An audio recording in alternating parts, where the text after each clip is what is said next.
Welcome to the Gospel Road. We're going to look at Psalms 105. It says, "Oh, give thanks to the Lord, and call upon his name. Make known his deeds among the peoples. Sing to him, sing praises to him.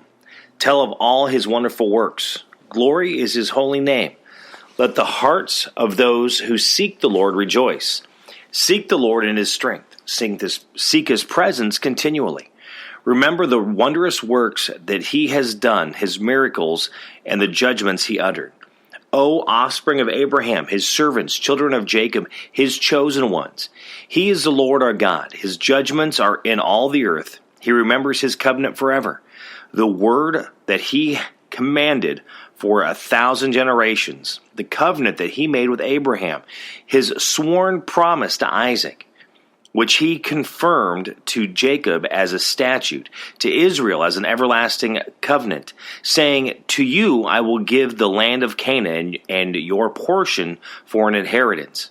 When they were few in number, of little account, and sojourners in it, wandering from nation to nation, from one kingdom to another people, he allowed no one to oppress them. He rebuked kings on their account, saying, Touch not my anointed ones. Do my prophets no harm. When he summoned a famine on the land and broke all supply of bread, he had sent a man ahead of them, Joseph, who was sold as a slave. His feet were hurt with fetters. His neck was put in a collar of iron, until what he had said come to pass. The word of the Lord tested him. The king sent and released him. The ruler of the peoples set him free. He made him lord of his house and ruler of all his possessions, to bind his princes and his pleasure, and to teach his elders wisdom. Then Israel came to Egypt. Jacob sojourned in the land of Ham. And the Lord made his people very fruitful, and made them stronger than their foes. He turned their hearts to hate his people, to deal craftily with the servants. He sent Moses his servant and Aaron, whom he had chosen. They performed his signs among them and miracles in the land of Ham. He sent darkness and made the land dark. They did not rebel against his words. He turned their waters into blood and caused their fish to die. Their land swarmed with frogs. Even in the chambers of their kings he spoke, and there came swarms of flies and gnats throughout their country. He gave them hail for rain and fiery lightning bolts throughout their land. He struck down their vines and fig trees and shattered the trees of their country. He spoke, and the locusts came, young locusts without number, which devoured all the vegetation in their land and ate up all the fruit on the ground. He struck down the firstborn in their land, the firstfruits of all their strength. Then he brought out Israel with silver and gold, and there was none among his tribe who stumbled.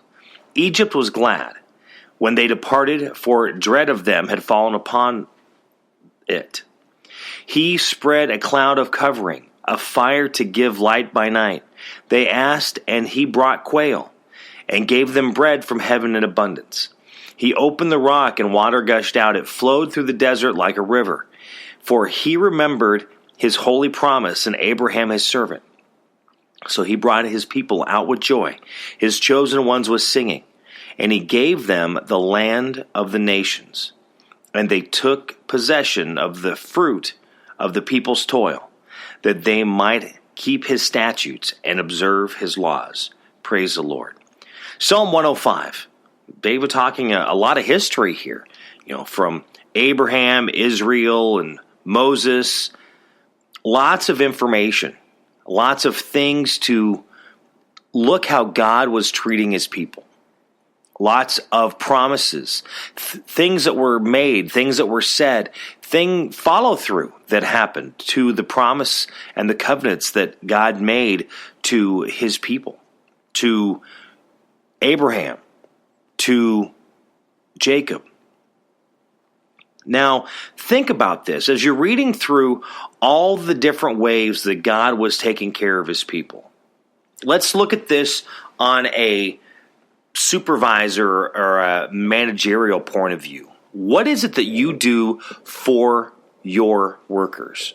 What is it that you do for your employees? How do you take care of one another? I mean, are you treating them as God treated his people? And of course, I mean, there's lots of ways. I mean, he was feeding them and different stuff, but let's not go too deep into this. Let's just look at this as the allegory that it can be as we are taking care of one another, which again, the Bible tells us that we are to build up one another. We're to help one another. We're to take care of each other. I mean, there's a lot of information in Psalm 105 that you can take and you can apply to your life of what you are doing to help others that are in need, those that are hungry, those that are needing clothing. You know, being a better person, being a good human to those that are around you, that you can help them make that next step, help them be better people. I mean, these are things that we don't often think about. At least we don't think about it enough. Maybe we do, but when we do, it's not as important as it should be when you are putting the thoughts in your mind. I mean, I find it interesting. I was talking with some friends this week, and we were having conversations about, how we're to build up one another. And when people are going through a hard time, and they're great at pointing out the faults, but they are not the best at helping them. I'm good at pointing the finger and telling you what you're doing wrong. I look at it this way. If you're going to come to me and tell me what I'm doing wrong, well, then why don't you give me a solution? I mean, I've worked for many program directors and managers that it was the same thing, is don't come to me with problems. Come to me with solutions. A lot of times you can tell me what my issue is, what my problem is, and I can look at you and go, you're right. I know what my problem is. I'm trying to find a solution to help me do better.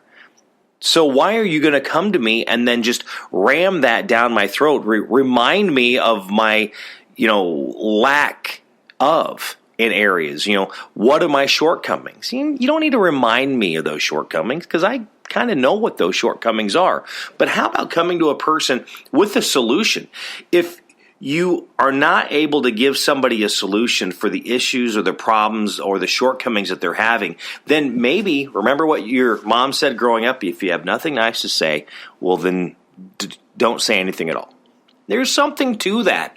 If there's not words that can come out of your mouth to help someone be better, then stay quiet. If you're seeing a person and you are noticing issues that they're having, shortcomings that they're having, rather than pointing out the shortcomings, maybe you do not have a solution to help them. Well, since you are not able to give them a solution, then just say good things to them. Build them up. Encourage them. Lift them up. Help them strive for that next level. I mean, that's a pretty simple way, I think. I mean, that's even what I try to do. I can't say that I've not been the best at this, and I can't say that I've done the same thing, that I'm going to tell you exactly what you're doing wrong. But at the same time, I'm not going to tell you what you can do to be better. So I've also fell short on the exact same thing. And these are things that we need to really think about and be aware of what we're doing and be aware of how we're treating other people. The reality is, if you're not able to give somebody a solution, stay out of it. If you're not able to build somebody up and make them feel better about themselves, keep your mouth shut. Because that's not what it is that we're supposed to be doing. We're not here to tear people down, to make us feel better, because that just makes you a really rotten person. That's not nice. That's not how we're here to help other people. The problem is, when we look in our world, that is what we see more often than not.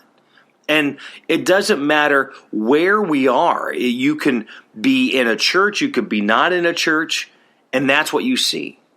A lot of times you go to church and a lot of people are turned away from it because there are so many that's how they act. I remember growing up, because you had the spiritual people and then you had the spiritual people. Those that are going to tell you what you're doing wrong.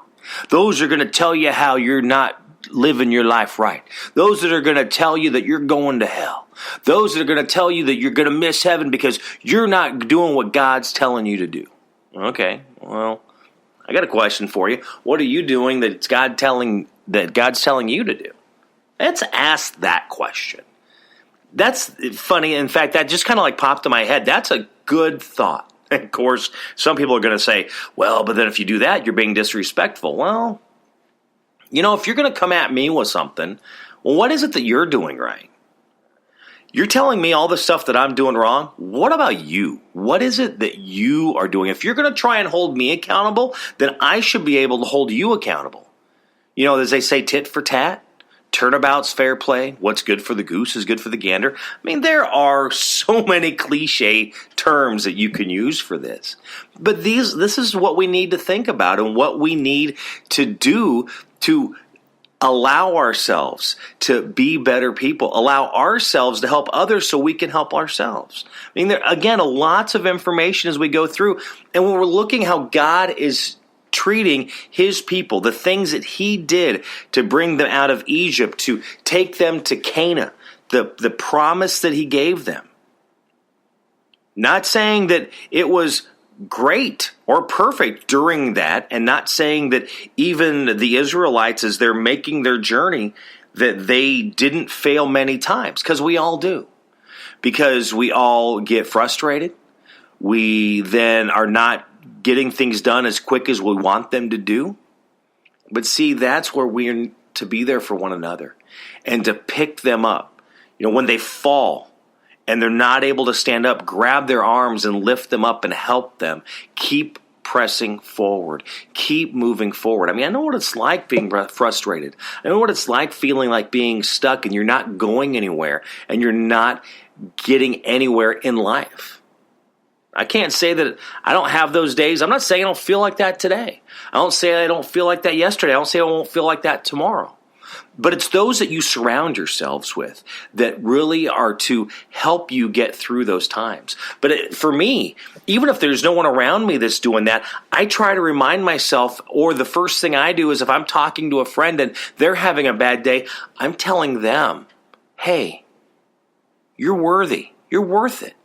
You're doing a great job.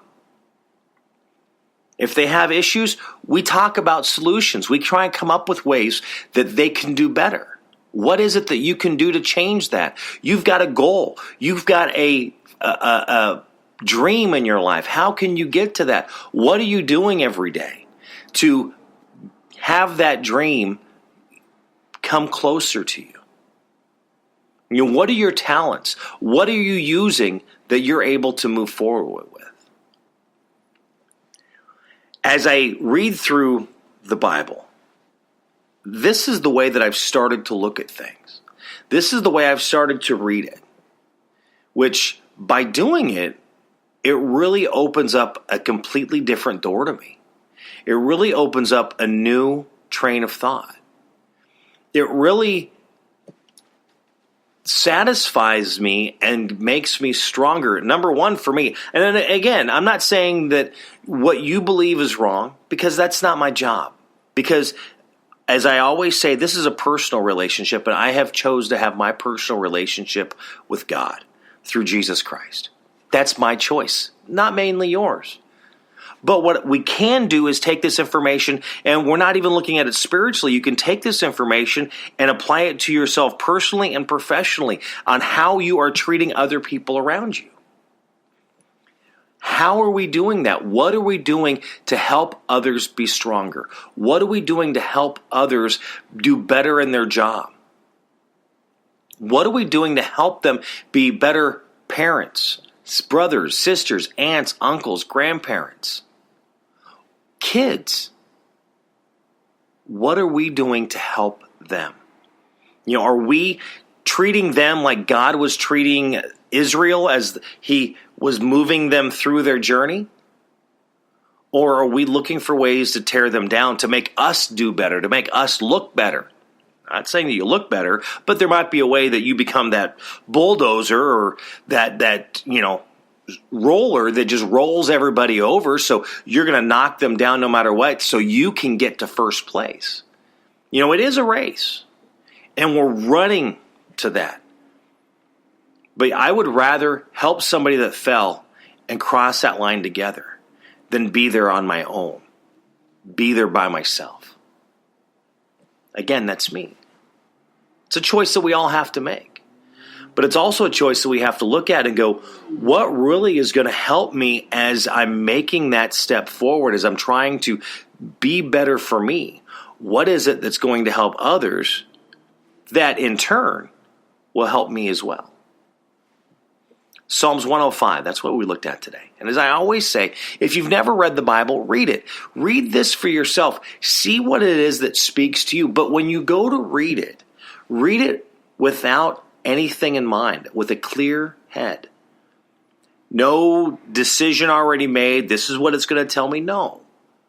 Read it like a child as you're learning. And by taking that story, by taking that allegory and applying it to you, what is it that it says for you that you should be doing in your life, what you should be doing for others? Or even look at it of, okay, so this is what God did for them.